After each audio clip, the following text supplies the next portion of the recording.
Kandidati i Partisë Socialiste për Shkodrën Besmir Lesha vijon takimet elektorale me banorë të qytetit. Së fundmi është takuar me banorët e zonës nga sheshi Isa Buletini deri pranë kryqëzimit të Degës. Gjatë bashkëbisedimit, kandidati Lesha ka marrë premtimin e banorëve për ta mbështetur me votë në zgjedhjet e 11 majit. Rrallë me mbështet zhvillimin që është shumë i dukshëm, qoftë për bizneset, qoftë për turizmin, që ti je pjesë. Nevojë ka, me thënë drejtën, ky vend ka nevojë për shumë gjëra. Po që unë ju uroj sukses, se kjo është rëndësishme.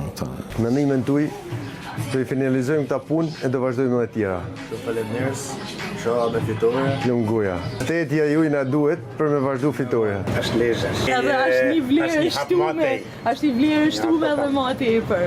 Gjatë këtyre takimeve është vlerësuar ajo çfarë po ndodh në Shkodër gjatë 2 viteve të fundit, ku siç u shprehen banorët, Shkodra është kthyer në një kantier pune.